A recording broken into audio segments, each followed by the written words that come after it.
existem estratégias cada vez mais elaboradas para fazer um uso adequado desses dados, um uso adequado no sentido de gerar riqueza a partir desses dados, mas muitas vezes também para explorar indevidamente a privacidade e a intimidade das pessoas, né? É aí que a gente entra num debate que é tanto tecnológico quanto jurídico, de quais são os limites dessa exploração, dessa nova riqueza, dessa fronteira que são os dados.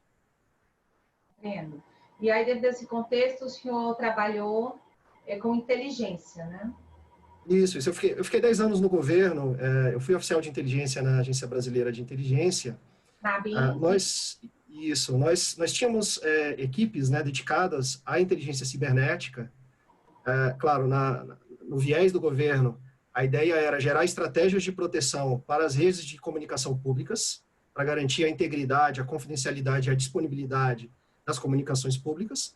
E aí, nessa migração para o setor privado, claro, a gente traz uma bagagem, né, e novas técnicas, novos aprendizados para aplicar também essa inteligência e essa capacidade, né, que foi sendo desenvolvida ao longo dos anos, para proteção de ativos cibernéticos de grandes empresas, de órgãos públicos também, com os quais a gente tem contratos. Então, antes de ser empresário, trabalhou na ABIN e também formou-se na área jurídica Então, o senhor tem toda uma bagagem nesse sentido. Acredito que a minha primeira pergunta o senhor tem muita capacidade para responder de forma técnica, de forma jurídica, enfim, como empresário, como advogado, como mestre na área. Nós temos a lei de proteção, a lei geral de proteção de dados. E como é que uma empresa, por exemplo, ela pode se adequar a isso, nos princípios básicos dessa lei e de forma a adotar tudo de forma mais adequada, de maneira mais adequada? Legal. O Brasil saiu um pouquinho atrasado nesse debate, né, em relação à Europa e a outros lugares, a Ásia também, muitos lugares da Ásia, não todos. Mas em relação à América Latina, a gente está na média, está um pouquinho na frente dos outros países. A gente demorou um pouco para regulamentar a questão da proteção de dados e a questão da preservação da privacidade das pessoas num nível ótimo, com esses fenômenos novos, como a gente vem falando desde o começo, né? Com a entrada em vigor da LGPD, algum tempo atrás, ou pouquíssimo tempo atrás, todas as empresas que mexem com dados pessoais, sobretudo dados sensíveis, dados que possibilitem identificar as pessoas, precisam tomar uma série de providências para se adequarem a essa norma, né? A norma, ela tem 4 princípios essenciais, que são a finalidade, quer dizer, Sim. Eu vou usar o seu dado para a finalidade pela qual ele foi coletado. O princípio da adequação, da necessidade, quer dizer, a coleta de informação ela tem que ser adequada para a finalidade que se propõe e ela tem que ser necessária dentro do contexto também que foi proposto. E o mais importante de todos, além de outros princípios que a lei vai trazer, é o do consentimento. Quer dizer, o objetivo da lei é uma coisa que a gente não tinha no Brasil, e, portanto, é uma mudança de paradigma, é empoderar o usuário. Eu sou dono da informação, não é a empresa que está coletando a minha informação. Então, eu tenho que ter poder de decidir o que um determinado grupo empresarial ou estadual ou estatal vai fazer com a informação que ele está coletando a meu respeito. Claro, alguns órgãos públicos estão excluídos do alcance da lei, por força do artigo 4º dela, que exclui órgãos policiais e de inteligência e militares. No entanto, apesar dos princípios da lei, se a gente olhar sob uma perspectiva técnica, e isso não está explícito, não está escrito na lei, mas eu gosto de colocar 3 pontos, tá, que as empresas vão precisar se adequar. O primeiro princípio é adequação de governança. Então, práticas de governança de custódia, de tratamento e processamento internos de dados. O segundo é um princípio que eu chamo de consciência situacional. As empresas precisam entender que elas estão, ao se colocarem na internet, elas estão num mundo que muitas vezes é selvagem, vem ataque de todo lado. Então, elas têm que entender o que está acontecendo ao redor delas e aplicar estratégias em cima disso de proteção dos dados dos quais elas são custodiantes. E um terceiro princípio, eu vou chamar de contingência, quer dizer, as empresas têm que ter, a partir da Lei Geral de Proteção de Dados, planos de contingência para quando acontecerem, se acontecerem vazamentos, exfiltrações, perdas de dados, saber exatamente como agir e como mitigar os danos que esse tipo de ação pode causar. Até muito pouco tempo atrás... Sim, pois não, conclua. Pode concluir. Até muito pouco tempo atrás, um vazamento de dados acontecia no Brasil e ninguém era punido por isso, ninguém era culpado. Então, os dados continuavam disponíveis por muito tempo. Agora, as empresas vão ter que tomar atitudes também para tratar esses incidentes. E quando a gente fala isso, nós estamos falando dos riscos inerentes a isso, a você ter esse banco de dados, que quando a empresa tem, ela corre risco.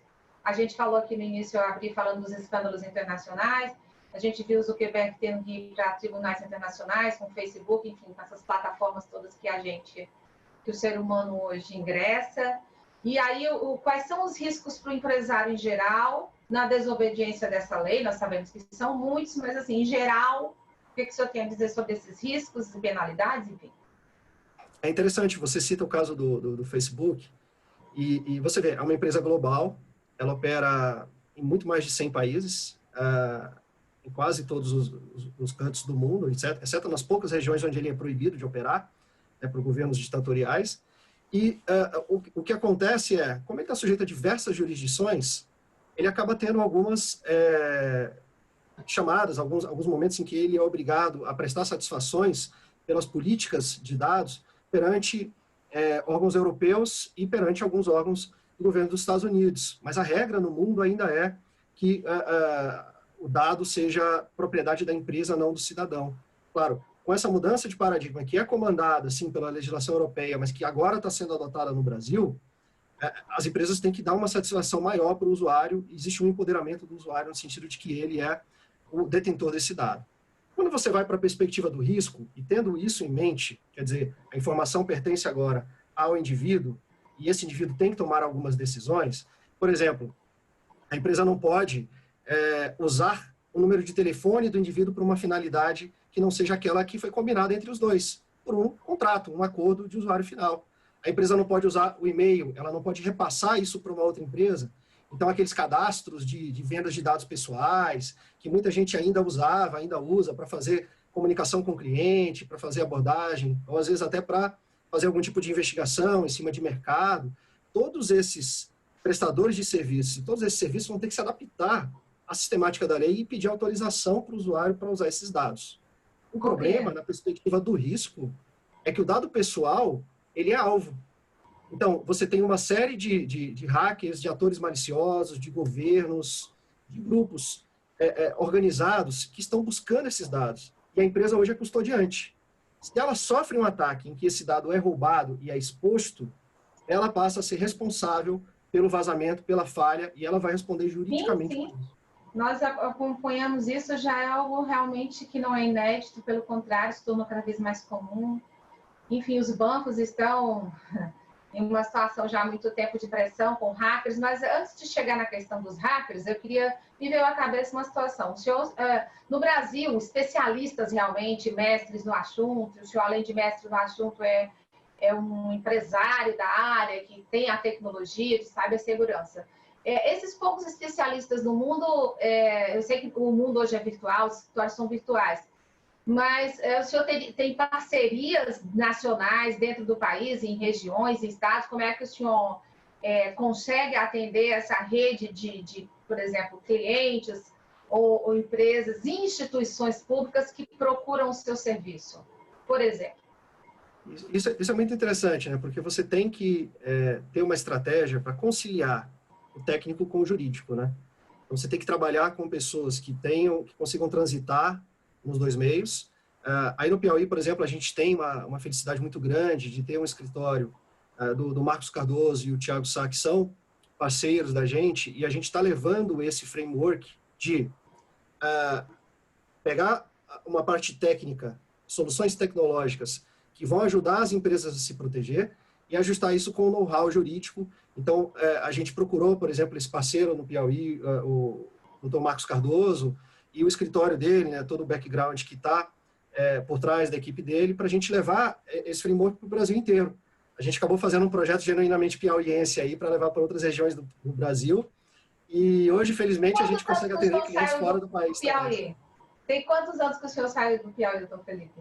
Vai fazer 13 anos agora. É bastante tempo, mais de uma década. Então, nesse sentido, quando eu falo de especialistas em segurança, cibersegurança, e o senhor também como mestre na área jurídica, reforçando aquilo que eu já tinha falado, a gente, e voltando ao que eu citei agora há pouco, Eu sei que não é 100% e que não há uma blindagem total para os hackers, né? Mas tem uma forma de se proteger ao mesmo tempo, com eficiência operacional, assim, sem, claro, deixar à margem a lei de proteção e se proteger de alguma forma desses hackers, ou com tecnologia, ou também não tendo prejuízo através de algumas medidas jurídicas?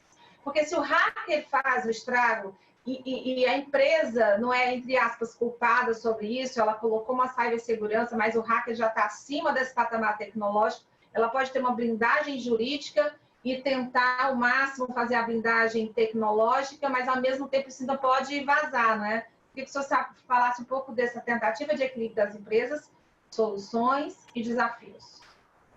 Eu acho que você colocou muito bem, tá, Virginia? Essa linha tênue em que as empresas vão ter que transitar agora. Por quê? Porque vamos imaginar uma situação em que aconteça um vazamento de dados. Tá? Aí hoje você tem uma agência que acabou de ser criada semana passada, que vai investigar o evento, vai investigar o incidente e vai atribuir punições. A gente falou de risco ainda agora, a multa pode chegar a 50 milhões de reais. Tá? Claro que para grandes empresas, né? Diante do tamanho do faturamento da empresa, mas ela vai até o limite de 50 milhões de reais.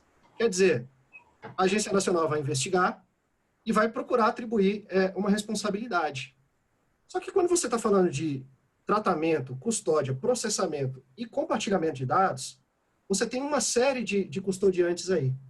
Então, a empresa ela tem que tomar todas as medidas tecnológicas e jurídicas, por isso a gente tem que fazer essas parcerias, transitando nos dois mundos, que garantam que a responsabilidade por um vazamento, se ele ocorrer, não seja da empresa. O que significa todas as medidas tecnológicas e jurídicas? Primeiro, é um compliance total com aquilo que está previsto na LGPD, só que a LGPD ainda é um tanto genérica, porque ela fala boas práticas, mas ela não discrimina quais são essas boas práticas.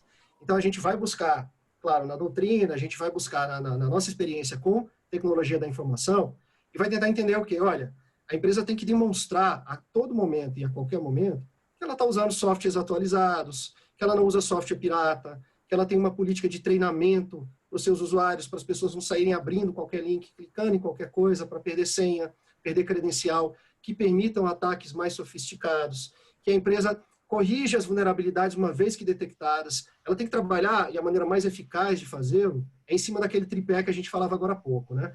Uma boa governança, do que eu faço dentro de casa, Sim. Uma ampliação da consciência situacional, no sentido de que eu tenho que entender como os hackers atuam, eu tenho que entender como eles me veem. Na verdade, é esse o produto que a gente faz na minha empresa, né? A gente tem um software que mimetiza o comportamento do hacker. Então, a gente direciona esse software para um determinado escopo e ele vai fazer os diagnósticos e as análises. Isso é a consciência situacional. E o terceiro pilar nesse tripé é ter um plano de contingência, quer dizer, aconteceu um vazamento, o que eu vou fazer, como eu vou tratar, para quem eu vou avisar, quais são as medidas que eu vou tomar para mitigar esse dano. Vamos lá, então, para o próximo passo. Aconteceu o vazamento e nós falamos aqui das possibilidades e proteções em caso de vazamento. A gente passo a passo, porque nós estamos falando de tecnologia e é como se fosse algo didático, né? Afinal, estamos falando com o mestre. E aí, colocamos as situações hipotéticas. E agora chegamos à parte anterior da prevenção e vamos à situação de que realmente houve o vazamento. Como é que a empresa deve proceder? Qual o passo a passo nesse sentido? Vamos supor que ela tenha um staff tecnológico, tenha uma assessoria jurídica e tenha um especialista, uma área lá para resolver isso. Mas vamos dizer também que ela não tem. Quais são os dois caminhos da empresa que tem e da que não tem em uma crise como essa? O primeiro passo, hoje, com a LGPD, é notificar. Tá? As empresas faziam muito esforço, muitas empresas no passado, para ocultar esse tipo de informação. Então, você tem um fenômeno, por exemplo, do ransomware, né? O hacker vai lá, ataca uma empresa, ele sequestra os dados e ele pede um resgate. A orientação principal é notificar